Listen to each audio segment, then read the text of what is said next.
Hello mga bossing, magandang araw sa inyo lahat. Ito naman po tayo sa ating munting channel, Plus Vlog. Ang vlog natin ngayon, di ba, sabi ko sa mga nakarang video ko paano mag-crimp using crimping tool. Yan. Tuturuan ko kayo kung paano mag-crimp network cable. Dalawang klase kasi, isang straight sa isang crossover.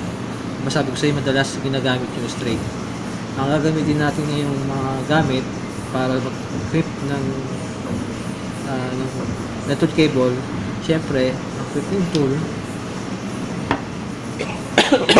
Excuse me. Hindi po yung coronavirus. Latin tester,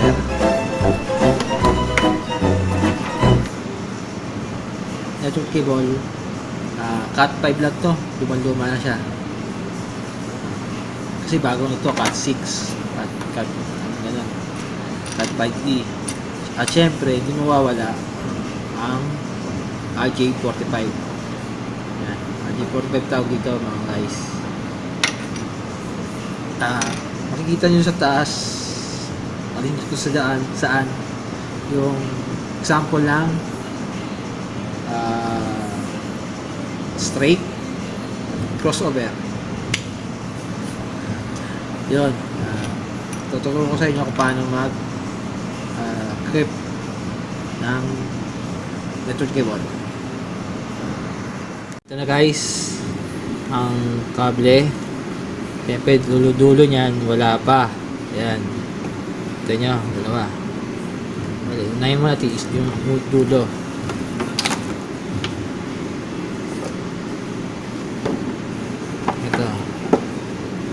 Nakikita nyo itong part na to, yan, blade na yan.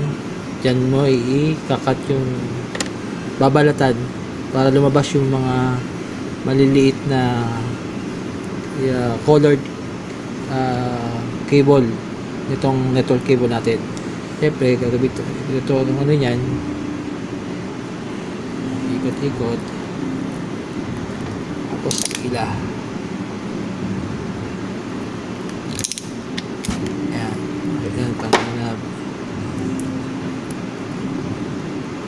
Kita nyo naman yung iba-ibang kulay.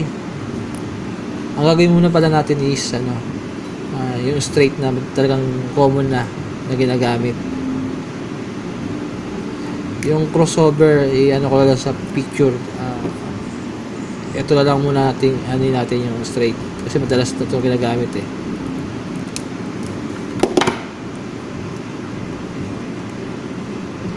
Yan. Nailabas mo na yung mga color na yan. Nakikita mo itong tali, iba may tali, iba wala eh.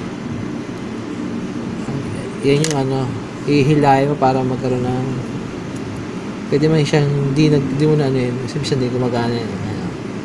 Tigas. Gawin mo na lang, hilahin mo na lang itong yan.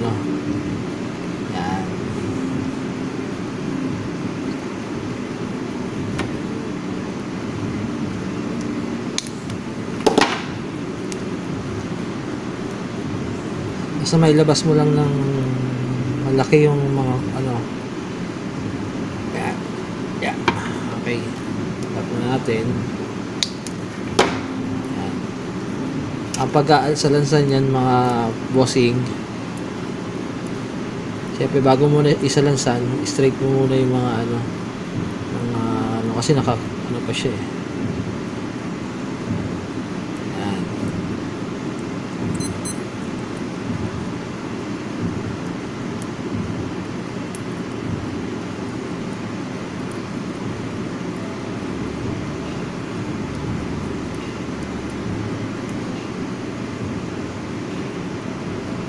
Okay na, diretso na siya. Diretso na yan, syempre sasalansanin mo na. Ang unang kulay dapat light orange, solid. Dalang kulay siya, napapansin nyo, isang may white and orange, isang solid. Yun ang part na yan. Ano lang naman yan eh. And ito yung pagkaayos niyan. Light orange, orange. Hanapin mo yung light green.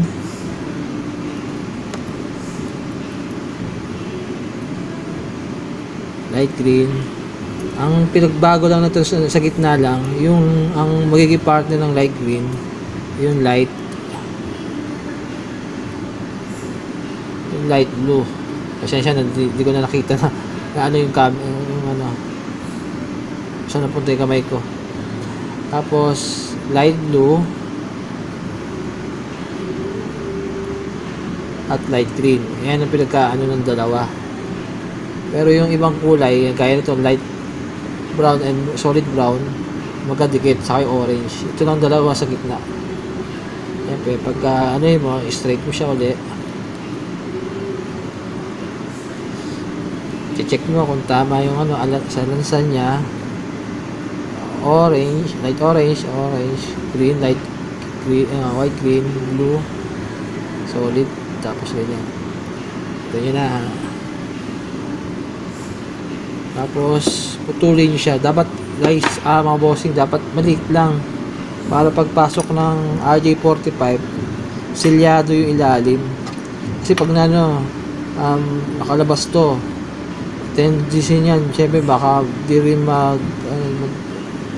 minsan napuputol yung parang di maayos yung pag-ano. Dapat maliit lang para sakto, ganyan, para pumasok tong pano. Okay guys, mga bossing, kakat ko na. Yan, kita nyo na, manipis na siya. Tapos papasok nyo, dapat nakaharap sa inyo yung mga ngipin. Kasi diba, nakagato sa likod to, yung merong lock. Dapat nakaharap sa inyo.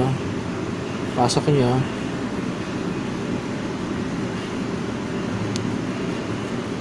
Yan, sinasabi ko, dapat naka yung blue doon. Yan. Tapos check nyo ulit kung tama uli sa loob. Kung nakikita nyo. Tapos, ito yung pang ano niya. Papasok nyo siya rito. Ayan. Tapos, pisilin nyo. Ayan.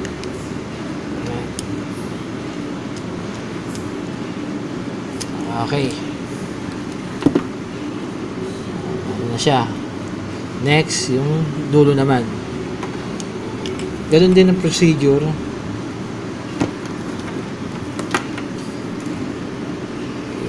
Sugatan nyo muna, yung ano nyo muna. Yan. Tapos, labas nyo ulit yung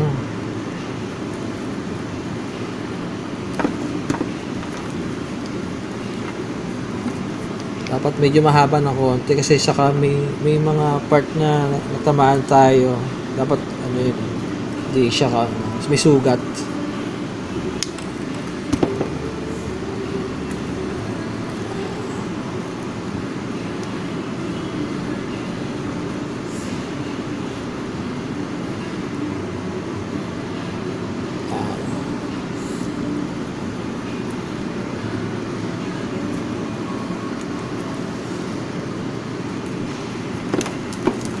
Linisin natin ngayon yung gilid para maganda tignan. Yung tali na to, tabi natin. Yung tali na yan. Tapos, ganun ulit para yung tali na to, gilid lang natin muna. Tapos, yan, yung straight na natin. Hilahin para sagad na yung ano niya. Okay. Straight. Hilahin nyo din to para dumiretso. Kasi nag-ano pa yan. Okay. Salasalin na natin. Ano pa rin. Ano niya. Light orange, orange, light green, blue, solid blue. Tapos, yun nga, light blue. Yun lang naman lagi pinagkaiba ng ano yun. Yan.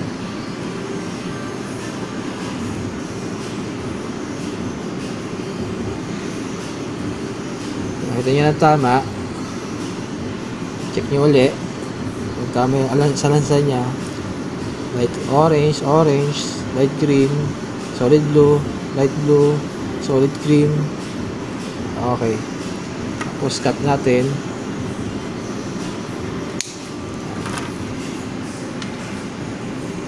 Laging nakaharap sa inyo yung ngipin. Sa likod yung lock. Pag magkakabit kayo nito.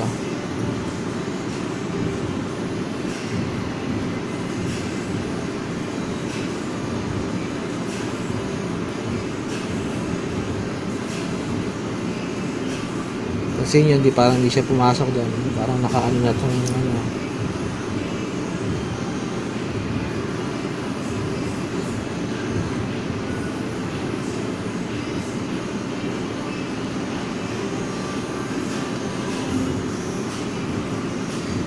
Dapat guys, mga bossing, pantay dapat to.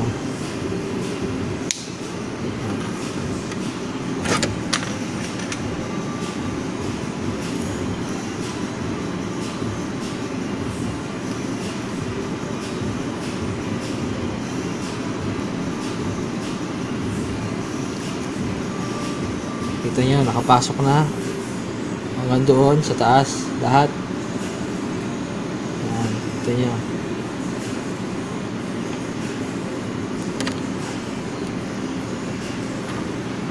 Nakalak na. Pwede nyo mapakpakay ng ganyan para tuluyang mag ano.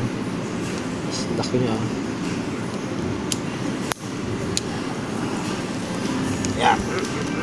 Hello, mga guys. Ay, putang ina mo, ginagawa mo. Yan. Tapos, siyempre, para malaman natin kung okay ba yung ginawa natin, dun papasok silang tester. Ang land tester ko pala, ano to, may battery na ano ko tawag ng battery. Tinatanggalit ko kasi baka para hindi siya mag ano, pag di ko ginagamit. Yan.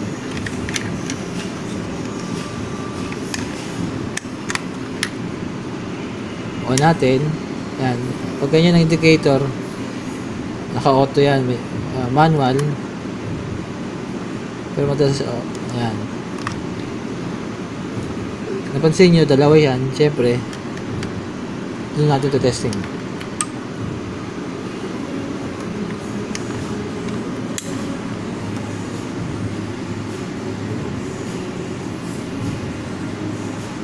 Okay, uminaw lahat. Yung G, wala talaga yan. Ito naman guys, kung napansin nyo, meron isang rito.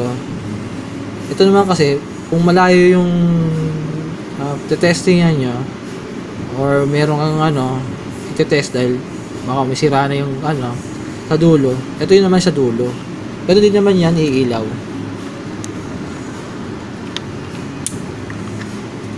Ayan. Kita nyo. So, yung ginawa natin is okay. Buo siya. Walang bungi. Tinatawag namin. Okay guys, mga bossing.